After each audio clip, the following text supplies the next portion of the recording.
This could be the biggest tax dodge in history. Nvidia founder and CEO Jensen Huang. Dominating the AI chip race. Shares surging. Record-breaking quarter. You kind of made this happen, so. Thank you.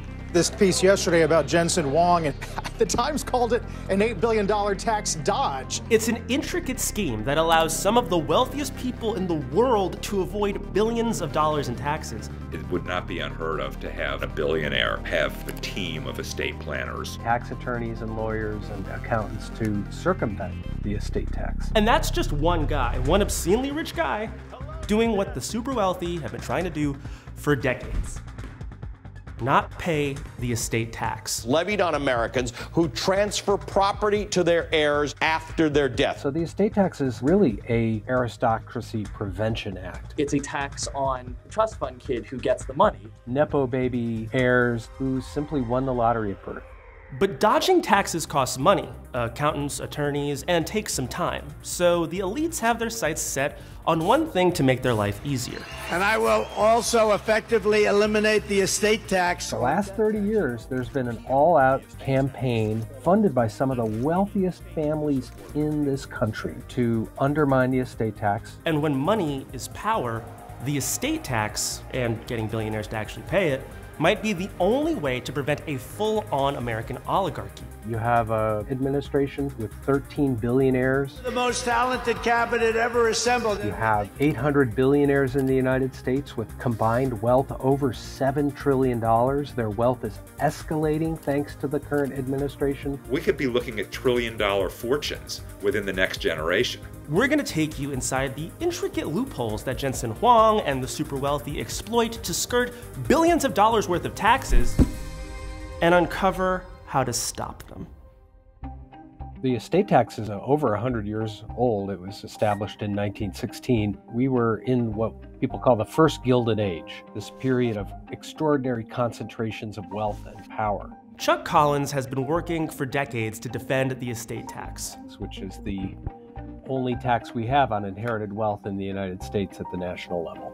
The people who levied the first estate taxes saw it puts a brake on concentrations of wealth and power. But lately, it hasn't been working out so well. They have weakened it and considerably debilitated it. The gift and estate tax has a lifetime exemption. That is, the amount of money you can give while you're alive and can leave behind when you die without it being taxed. The 2017 Trump tax law doubled the limit, making even fewer super wealthy families subject to the tax. The exemption is now $13,990,000. It's a tremendous savings, so thank you very much. You know, if you have less than $14 million right now, you are not going to pay the estate tax. That's the minimum threshold. That's where the tax starts, or $28 million for a couple. Think about that. $28 million. That's a lot of money, a lot more than the average household inheritance of $46,200. The reality is the estate tax is exclusively paid by multimillionaires and billionaires when it's working well. The planning for estate and gift tax avoidance is not only perfectly legal, it's not even considered aggressive anymore. It's just basic planning. Bob Lord is a retired tax attorney. He knows a lot about getting around these loopholes. I spent the bulk of my career practicing tax law, a lot of it doing tax avoidance planning for rich clients. A perfect case study. The New York Times is reporting on Jensen Huang's various evasionary tactics. The Times called it an $8 billion tax dodge. Jensen Huang is the co-founder and CEO of Nvidia. Do you like my jacket? The chip giant is one of the most valuable companies in the world. God, I love Nvidia. And that made him one of the richest people in the world. I think Mark is pretty buff.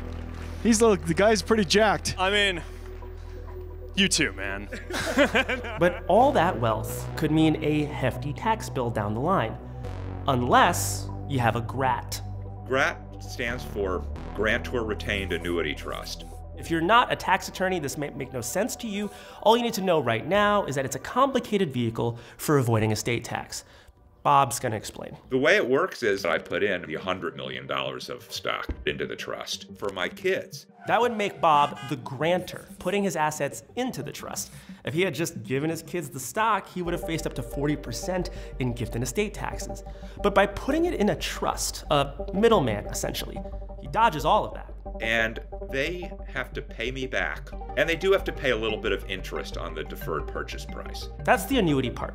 It's a payment the trust has to make to cover the value of those assets over the period of the agreement, usually a couple of years. But if the assets appreciate a lot, then they get to keep the leftovers after they've paid me.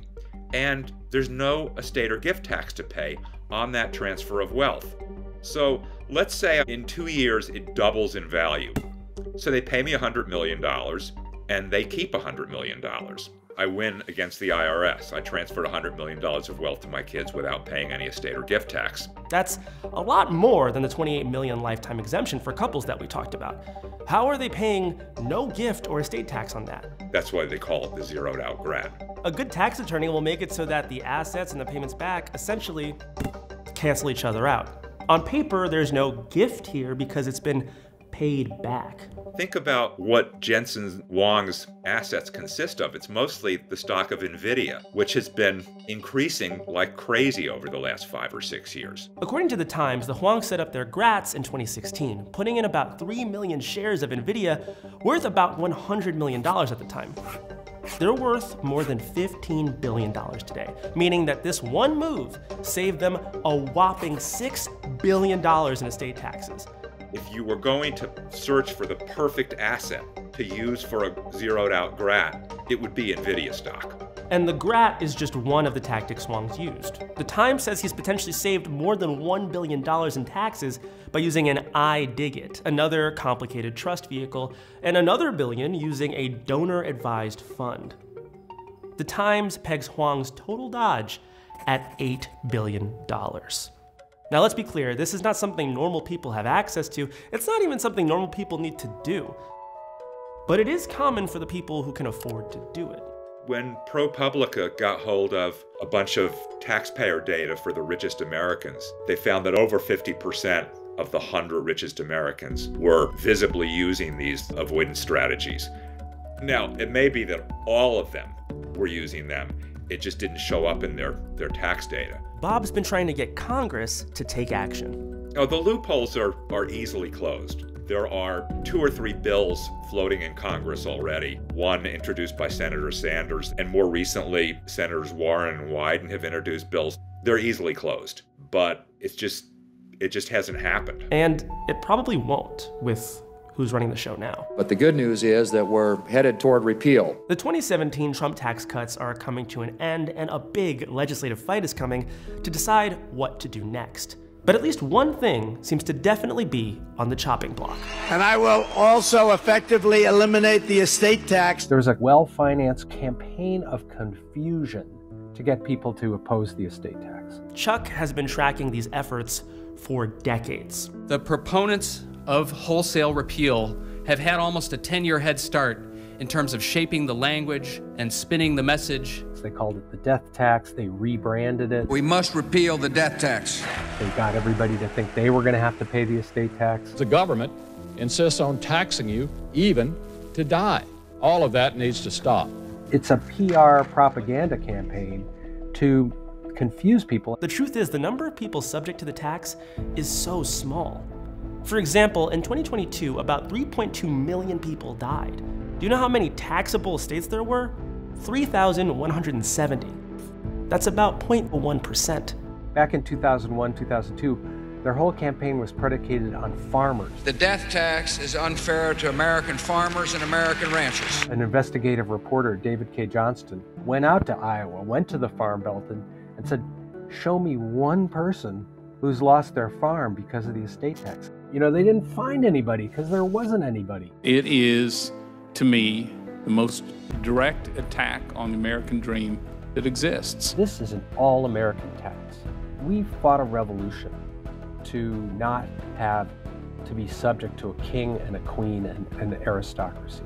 So I think we've seen one very prominent example of how wealthy individuals will use these complicated estate rules to shield their wealth from taxation as it passes from one generation to the other. Ben Ritz is the Vice President of Policy Development at the Progressive Policy Institute, and he's got an idea to finally crack down on these avoidance tactics. Our proposal gets rid of a lot of those loopholes and games and says very clearly, we are taxing this money when it is received as income, whether that is to the trust or the heir. The Progressive Policy Institute's proposal would replace the estate tax with an inheritance tax. It lets us do it in a more progressive and fair way, and it focuses the point of taxation on the person who is actually benefiting from the money. The other big benefit of that is it's much harder to avoid. Among other things, the proposal calls for lowering the lifetime exemption to $1 million, taxing inheritances as income with a surtax, and of course, it would deal with that GRAT loophole. Why should they pay no tax on the income they get just by virtue of the luck of their birth, when somebody's paying much higher taxes on the money they earn through their own hard work? So here we are in the second Gilded Age. You know, we are seeing the rise of an oligarchy. Wealth at some point becomes insignificant for the goods and services it can buy and becomes important only for the power it buys. The power to own the media, the power to warp and capture our political system. Take over, Eli, just take over.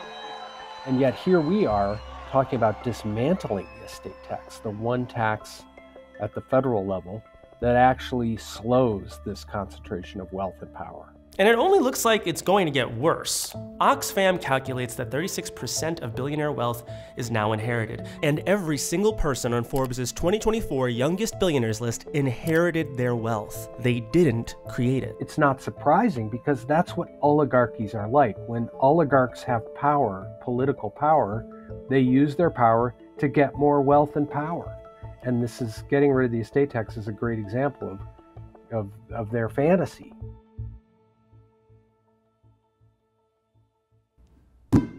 Thanks so much for watching our video. If you have any ideas or pitches for what we should cover next, leave them in the comments below. And be sure to like and subscribe to get more Perfect Union in your feed.